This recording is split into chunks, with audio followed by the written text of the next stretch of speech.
तो कैसे हैं आप लोग। अगर मैं आपसे कहूं कि अमर प्रेम की सबसे बड़ी प्रेम कहानी राजेश खन्ना और शर्मिला टैगोर के बीच की नहीं थी तो शायद आप मुझे यकीन नहीं करेंगे। लेकिन पूरी फिल्म दोबारा देखिएगा, आपको एहसास होगा कि असली प्रेम कहानी एक माँ और उस बच्चे के बीच लिखी गई थी जिसका खून का रिश्ता तक नहीं था। यही वजह है कि अमर प्रेम आज भी सिर्फ रोमांटिक फिल्म नहीं लगती बल्कि रिश्तों की सबसे अनोखी कहानी लगती है। अब सबसे बड़ा सवाल, फिल्म का नाम अमर प्रेम क्यों रखा गया? अगर यह सिर्फ आनंद बाबू और पुष्पा की प्रेम कहानी होती तो फिल्म का अंत दोनों के मिलन से हो जाता, लेकिन ऐसा नहीं होता। लेखक शुरुआत से ही बता देता है कि यह फिल्म उस प्यार की है ही नहीं जो शादी तक पहुँचे। यह उस प्यार की कहानी है जो समय, समाज, रिश्तों के नाम से भी बड़ा हो जाए। यानी यहाँ प्रेम अमर है। अब एक ऐसा डिटेल जो शायद आपने कभी नोटिस नहीं किया होगा, पूरी फिल्म में आनंद बाबू जब भी पुष्पा के पास आते हैं वे उसे बदलने की कोशिश नहीं करते, ना उसे कोठा छोड़ने के लिए कहते हैं, ना उसे समाज में स्वीकार करवाने की लड़ाई लड़ते हैं, क्योंकि निर्देशक एक बहुत कठिन सच दिखा रहा होता है।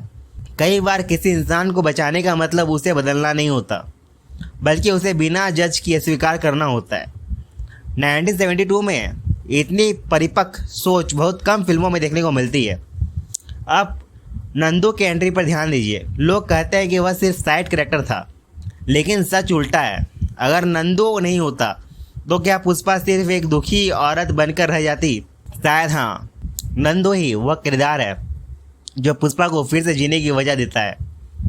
ध्यान से देखिए, पुष्पा जब नंदू को खाना खिलाती है तब पहली बार उसके चेहरे पर वही मुस्कान लौटती है जो शादी से पहले हुआ करती थी। यानी लेखक बिना एक भी संवाद बोले बता देता है कि माँ बनने के लिए जन्म देना जरूरी नहीं होता। अब एक बहुत दिलचस्प बात, पूरी फिल्म में समाज बार बार पुष्पा को उसके पैसे से पहचानता है, लेकिन कैमरा कभी नहीं। कैमरा हमेशा उसे नंदू के साथ या आनंद बाबू के साथ एक समान इंसान की तरह दिखाता है। यह सिनेमेटोग्राफी दर्शकों को मजबूर करती है कि वे समाज की नज़र से नहीं, दिल की नज़र से देखें। अब बात करते हैं उस मशहूर संवाद की, पुष्पा आई हेट टीयर्स रे। लोग इसे रोमांटिक डायलॉग का समझते हैं, लेकिन असल बात यह है फिल्म की पूरी फिलॉसफी है। आनंद बाबू आंसू नहीं रोक रहे हैं, वे यह कह रहे हैं कि दुनिया ने तुम्हें जितना रुलाया था रुला दिया, अब तुम्हारे मुस्कुराने के हक है। शायद इसी वजह से यह डायलॉग 50 साल बाद भी जिंदा है। अब सबसे बड़ा छिपा हुआ प्रतीक, क्या आपने कभी नोटिस किया पुष्पा हर किसी को कुछ ना कुछ देती रहती है। आनंद बाबू को सुकून, दूसरों को अपनापन, लेकिन पूरी फिल्म में उससे कोई पूछता ही नहीं कि उसे क्या चाहिए। यही अमर प्रेम की सबसे बड़ी ट्रेजेडी है।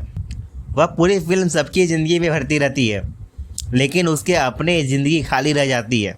और शायद इसी वजह से क्लाइमैक्स में जब बड़ा होकर नंदू सबके सामने उसे माँ कहता है तो वह सिर्फ एक संवाद नहीं होता, वह समाज के फैसले के खिलाफ फैसला होता है। एक बच्चा पूरी दुनिया से कहता है, जिस औरत को तुम तवायफ कहते हो मैं उसे माँ कहता हूँ।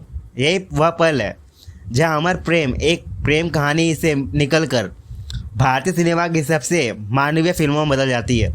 और शायद इसलिए आज भी लोग इस फिल्म को कहानी के लिए नहीं, उस एहसास के लिए याद रखते हैं जो ख़त्म होने के बाद भी दिल में जिंदा रह जाता है। दोस्तों, वीडियो पसंद आया तो वीडियो को लाइक करें, चैनल को सब्सक्राइब करें। मिलता है अगले वीडियो में, तब तक के लिए जय हिंद।